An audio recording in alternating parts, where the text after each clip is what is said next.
Kaya Balab. Hello everyone. It is an absolute honour and a pleasure to be able to present to an international audience about such important and exciting work. And so the title, New Old Schools of Thought, Transforming Higher Education, or all education really, and restoring the balance through First Nations wisdom. My name is Jetta, and it is, as I said, a privilege to be here today presenting all the way from the southwest of Australia.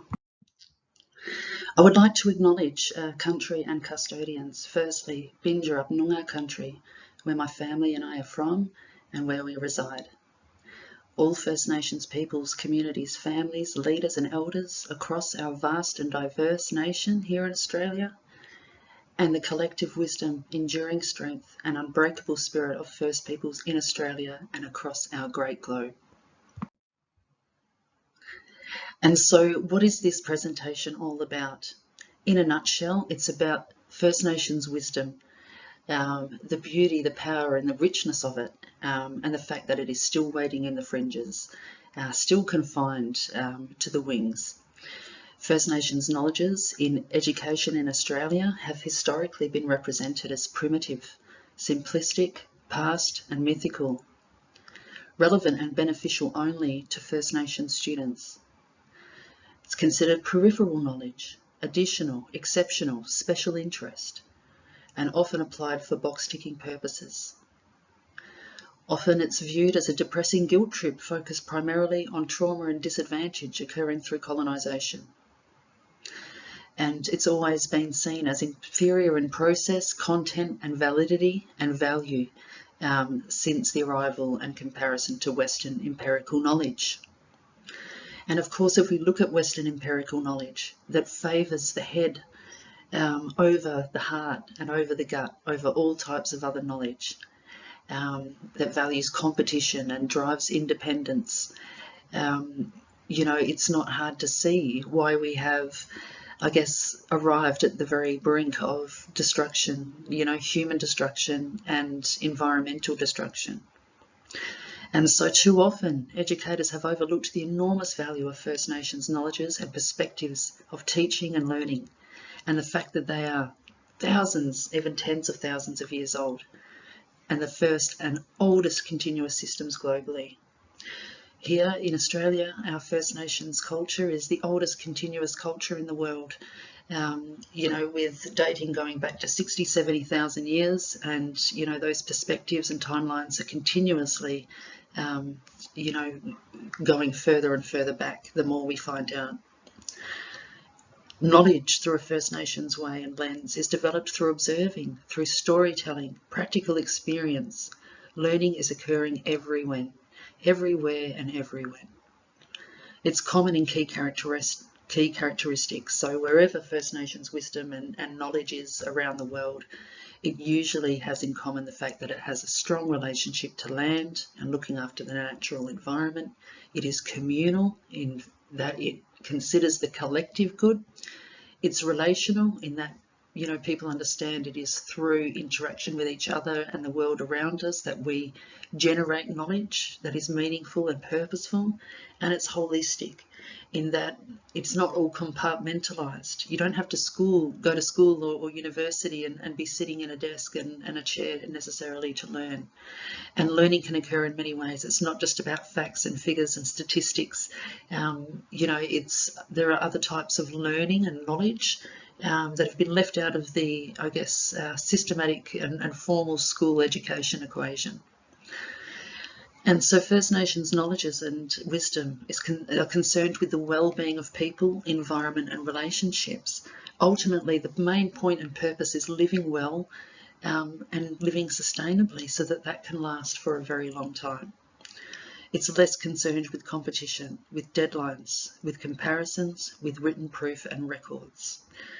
And so, you know, this imbalance has come through, you know, the status accorded to First Nations wisdom, through the power held by the colonising, you know, people and group, through the limited control First Nations peoples have had to the Australian education system. In Australia, First Nations peoples, could be excluded or segregated from mainstream schooling right into the 1960s and 70s. All a non-First Nations parent had to do was complain to the principal of the school, and that was enough cause to have that First Nations student ejected from the school. And it definitely wasn't until the 1970s, 80s that we saw any inclusion of First Nations languages, cultures, and information, coming, that sort of celebrated the diversity and the ingeniousness of First Nations peoples. So we have a very long way to go, but if we can sort of somehow balance up this Indigenous and Western knowledge, to work side by side, then, there's an opportunity of two-eyed seeing, two different ways of seeing the world that can restore balance and help us to, connect mind, heart, and intuition or instinct, and bring about greater peace in the world. And so Indigenous ways of knowing, being and doing, they really are, if we look at it, based around meaningful knowledge. Knowledge is supposed to bring about better living. It's not supposed to be gathered up and accumulated and sat on or guarded and used as a point of ego or competition. Knowledge is gathered through experience, observation and story, and that's why elders and people who are more senior are seen as holding so much wisdom and given so much respect, because it is only through that lived experience, many experiences, hearing many stories and observing so much over so long, that people are considered to have, that top tier wisdom. And so all of that knowledge then should be going into understanding, helping you to understand yourself, others, your environment, and your concept of reality and how you interact with it. And lastly, understanding itself, again, is not the final sort of plateau. That understanding then should be, fueled or pushed into wisdom, wisdom that can help and guide others to live well, and, that can be used to sustain good practice and good ways of living. And so if we look at Western knowledge systems that are typically favoured in teaching and education, environments, very much progressive and capital oriented, individualistic and compartmentalised. If we're looking at an Indigenous way of teaching and learning, then we have to be much more focused on sustainable and well-being focused objectives. And it's much more around the collective and being connected. And so First Nations Australians, in particular, have so much wisdom to offer, particularly when we consider their capacity to sustain as the first conservationists, as, were often coined. First Nations people here in Australia understood very well that there's infinite resources, that the environment is fragile, that everything is part of a system and a balance. It understood population management in comparison and in control to resource management, so that life could be sustained, the land and resources could be sustained into the future for many generations. First Nations Australians have also demonstrated the ability to live continuously and harmoniously in a pluralistic and multicultural way across Australia, over 500 different language and dialect groups before invasion. And each one of those had, its own cultural practices, beliefs, spiritual entities and things like that. And there was no tribal warfare, there was no feuding, there were no raids. People respected each other's boundaries. Their own land was considered precious, and it was understood that different lands had different ancestors and spirits, and that their own people understood and protected those. And so everybody sort of did what they had to do in their own space. And diversity was welcomed. Everybody had a place and a purpose, and I think that is so important, and what so many people feel they're missing today. Everybody knew where they were in that line of knowledge, the importance, and everyone is included in that important learning and teaching process on a daily basis all the time. And of course, First Nations people have also shown the ability to show huge resilience despite, you know, so many efforts in the last 230, 250 years to erase First Nations people physically, spiritually, you know, in every way possible. You know, we're still here, proud and deadly, despite every attempt to eradicate and assimilate. And so in a society just suffering from duress and disconnect, First Nations knowledges and ways of knowing, doing and being can provide sanction, direction and hope to all people and inject some much needed humanity into education spaces. And so we need to move from resistance and avoidance amongst teachers and educators, school leaders, to excitement and commitment. So often educators see this, you know, looking at First Nations education or decolonising content, curriculum and pedagogy as a real chore, as something that's just to appease, you know, the minority groups, the do-gooders, the woke, if you would have it. And it's not, it's absolutely not about that at all. It really requires you know, us to step back and look at our own biases, you know, how we've come to normalise, you know, different views of knowledge, of ways of knowing, and how that impacts on how we view education and its purpose. And so looking at our big concept perspectives of education is important. Its purposes, functions, values, priorities, the limitations, and where the privilege lies. Whose knowledge, whose history, whose events, whose peoples and idols are prioritised. And we need to look at the big picture approach to First Nations knowledges and ways of knowing, being and doing. The fact that it's about collective benefit and value and living well through connection. If we start with these large umbrella ideas, it is possible then to direct and backward plan our teaching and learning to better fit and align with these agendas. And when we come to value and see the worth of First Nations knowledges, the benefit that it can deliver to us, to our students, then that learning becomes more authentic and it flows into our practice. It becomes enjoyable and impactful for staff and students alike. If we continue to risk to see this resist and see it only as a bad thing, something to be threatened by or challenged by or what have you, then it's very difficult to really experience the beauty of it.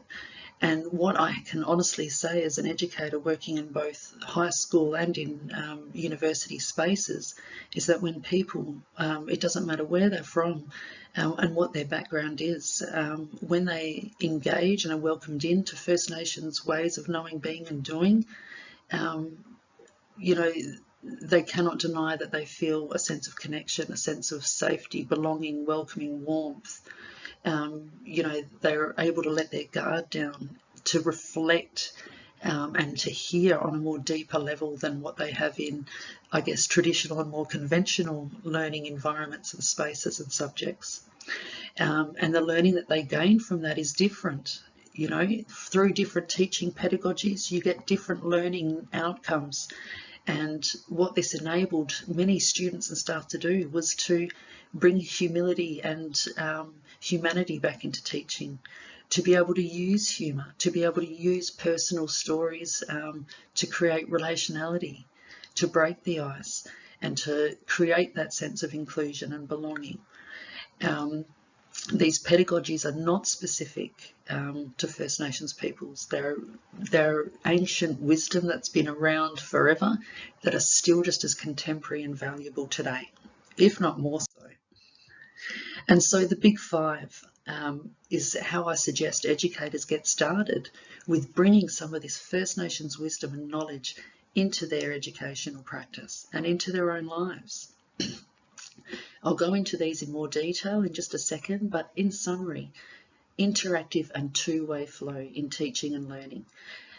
Teachers and students are all, you know, we're all teachers and students, teachers and learners at various times. And there's no reason that that kind of atmosphere and climate can't be created in modern and contemporary classrooms and learning settings today. The teacher or the person at the room in the front of the room does not always have to be at the front of the room. They don't always have to be the expert and the person controlling the flow. And so the big five and the concept of interactive and two-way flow, you know, it really, I guess, champions and emphasises the importance of collaborative learning and peer learning, and you know, the teacher being able to act as the student sometimes, and allowing students to be able to tell stories and be the teacher for a change. And this really does bring the humility and the humanity back into the process. Using story sharing to connect, teach and learn. And I've got The Boy Who Cried Wolf sort of as a reminder here, and that's the reminder I often use. So many people, you know, they'll never remember the list of rules that they had for class in year 5, elementary school. You know, they probably won't even remember what, you know, the rules are for, you know, a most recent job place officially. But story, there's something about story that sticks in our mind, in our memory, that allows us to hold on to it, to remember it at significant, important times, and also to be able to pass it on. And The Boy Who Cried Wolf is a perfect example. When I ask most people if they've heard of this story or this tale, they have. They can't recall exactly when or where they heard it, but it's part of their, I guess, their historical sort of cultural memory. And they may not know the exact details, but what sticks is the moral or the lesson of the story. And First Nations wisdom and the importance of story recognises that. It recognises that lessons and morals and important information, when embedded in story, can be so impactful. They can really touch people in a way that facts and figures can't. It helps people to relate to others, because we all have a story. And if we're willing to listen to others and tell our own, then it really does, I guess, breed the grounds and the environment for developing greater empathy and understanding. It's about being connected, so present, aware and open to country and spirit. And I know there are some people that are probably thinking, wow, this sounds really left, this sounds really woke, this sounds a bit hippie and a bit much, but we've become so disconnected, you know. On a regular basis we hear people, non-First Nations people, not Australians, talking about how they're just as Australian as Aboriginal people, that, you know, they love this country, they were born here. And I hear what they're saying and I respect what they're saying. But from a First Nations perspective, it's sort of like, well, how connected are you to this country? What is it you love about living in this country? You know, is it the fact that you're walking the same steps that, you know, your ancestors for the last thousands, tens of thousands of years have? Is it that because you have an affinity and with the native animals, that you have a totem and feel responsible for their care? Being connected it's more than just liking a place or feeling that you have some sort of territorial ownership over it. It's really about sort of going, this is where I feel at home. These are the bird calls I know. These are the trees that are familiar. This is where I feel most safe and connected. This is where I feel that my spirits, my ancestors and people know me and are looking out for me. And everybody can develop that sense and that feeling, but we have to be willing to actually connect with country, to be still, to be quiet, to be present and aware, and to know that there are signs and things like that all around us all the time. But if we are always so busy and caught up in ourselves, if we never take the time to be still and to be quiet, we'll miss them, we won't see them and we won't hear them.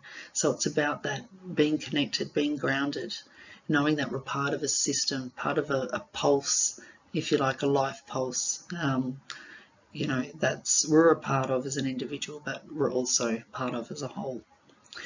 Process is valued as much as outcome, and so often in education and school it's all about, you know, we have to get from A to B, you know, in 10 weeks or in term 1 or, you know, in 4th grade, whatever it is. And teachers are under tremendous pressure to get students through certain milestones at certain times. And it's sad because often it means that even if students are loving the learning or different learning tangents and interests come up, educators can't sit in that passion and take the time to, you know, support, guide and follow those different lines of thought. First Nations ways of knowing, being and doing, and First Nations wisdom very much values the process. It sees the journey as being just as important. you know, if not more so than the destination, the planned destination. And lastly, informed, First Nations knowledges and wisdom are informed by holistic education and notions of well-being. So there's absolutely no point only looking at the head and ignoring your gut instinct and, you know, also the emotion and the feelings in your heart. And some people say, well, what do you mean by that? And a really good example is somebody who focuses only on the academic, you know, only on the factual, on the knowledge of the head. And they may be impeccable, they may go on to be an incredible doctor or surgeon or something of that level or calibre. But they're described as having absolutely zero bedside manner, no interpersonal skills, no relatability, no empathy. And that may be because so much of the focus has been on that one side of knowledge and development and wisdom, and other aspects, you know, have been, I guess, ignored and excluded. And so in terms of interactive and two-way flow, you know, by being simultaneous teachers and learners, we're allowing for humility, relationality and empathy. Allow students to talk, to answer questions, to, you know, offer different insights and opinions. Allow them to guide and to respond and to ask questions themselves. Story sharing to connect, teach and learn. Use it in different ways. Tell your own story as an educator so that you're relatable, so that you bring the human into the profession and the role, so that you're relatable to students in terms of your interests, your experiences, your family, your community. And this also invites then your students and others to want to share their own story. Story is impactful, it's lasting, and it can be such an effective tool to teach and learn. Here in Australia, we have a horrible event known as the Stolen Generations that occurred over, you know, as it sounds, several decades and multiple generations. And it was where First Nations children were forcibly removed from their parents and placed into institutions to be, I guess, assimilated into white ways. You know, and you can perhaps present the information like I just have, but that's never going to be as impactful as a member of the Stolen Generations telling and sharing their story, because you relate and you connect and you empathise on a whole different level. And everyone has a story. And so by using story, embracing story as a teaching and learning method, you know, straight away we're opening the doors for inclusivity, equality and diversity. And connectivity. We're so compartmentalised. We may go to church to pray, go to work to make money, we're at home to look after the kids, and then we're off to some educational centre to learn. You know, there's all of these different things that sort of have compartmentalised our minds, our hearts and our livelihoods. And so often we talk about, oh, I need to get away from it all. I need to get off radar. I need to get off grid. You know, I need to get away from technology. I need to clear my head. I need to get some space. I need the fresh air. And all of those things that we're saying, they all point back to the same thing, and that is that feeling of disconnect from the natural environment, from country, from just being still and quiet and being able to experience the beauty of life with family, friends, all connected. And I think that's why so many people love the idea of holidays and love the idea of camping and things like that, because it's everybody together, working together, you know, providing meals together, walking, exploring, swimming together. And it's a way of life that we've lost and that we really, really miss, whether we realise it or not. And so sometimes, you know, we have to really seek ways in our modern lifestyle to be connected. It's not easy. We can't just jump off grid, all of us, and not pay taxes and not send our kids to school and do all of these things. You know, this is where Western society and progress has raced us to. But it is time to start looking at other ways that we can be more holistic, more connected. So that we can be connected to something bigger than ourselves and our lifetime that provides us meaning and fulfillment. We have too much disconnect, compartmentalisation and division. And I think one thing that many of us do love and want to protect is, our natural environments into the future. And so we need to protect those, and we need to cherish those, and that's something that we can do collectively wherever we are, wherever we're from. And here showing the journey. So sometimes, often it's all about racing A to B, but what are you missing along the way if you're racing from, your starting point to your intended destination or outcome? There could be cultural learning, there could be meeting new people, having the chance to stop and really connect with that particular knowledge or whatever it may be. It may be a longer, windier track, but one that is far more fulfilling and that brings about far more positives and benefits. And so we have to think about what we're missing along the way in terms of our students. What milestones, breakthroughs, personal triumphs, new relationships, new experiences and interests, are cropping up that we don't get the chance to stop and look at, or that we're not valuing or celebrating because they're not the final outcome that is graded. And lastly, number 5, the big 5, we need to be informed by holistic education and notions of well-being. Financial success, technological advancement, these should not be the be-all and end-all. They're not going to lead us to happiness and success and fulfillment, and they're certainly not going to lead us to sustainable long-time living on this planet. If we are serious about surviving as a people and having a planet to survive on, then we need to reshape the way that we look at education and the way that we look at knowledge.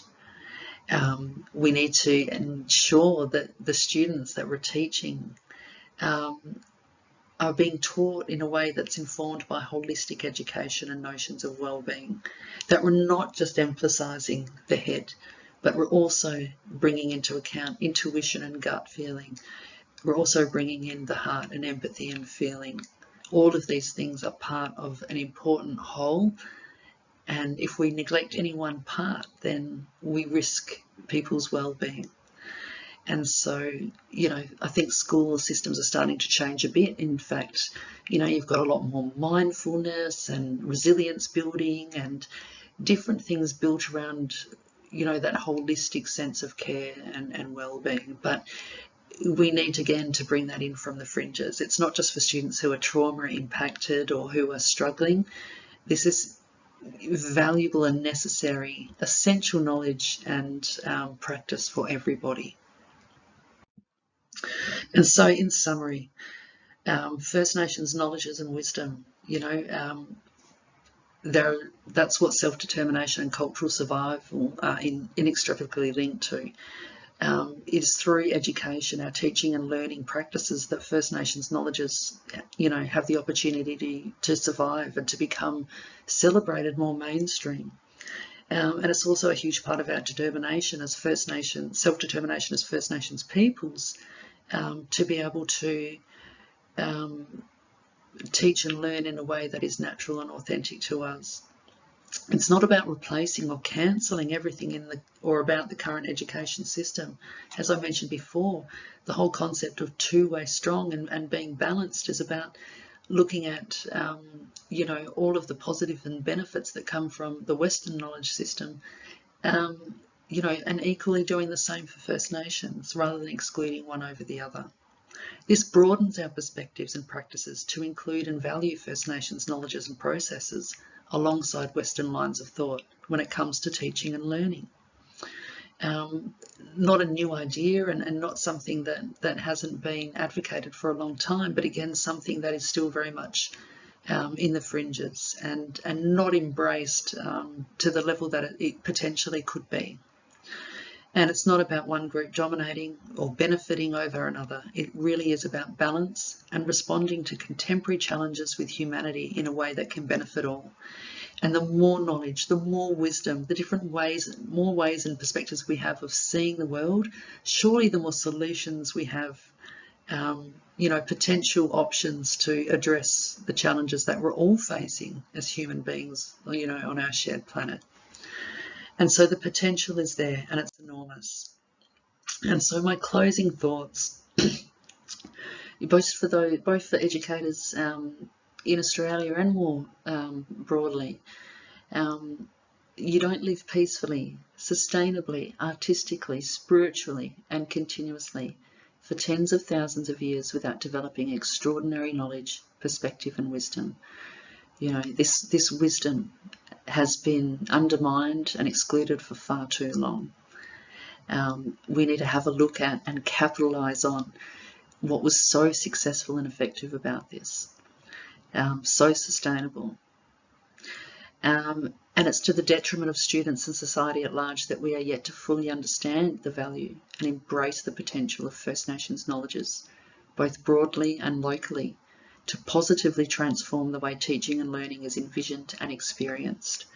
And so, you know, having the odd Indigenous Studies program or, you know, First Nations content or project is great. It's a start, but we're still a way off, you know, actually combining or including these two knowledge systems, you know, in any sort of balance or equality.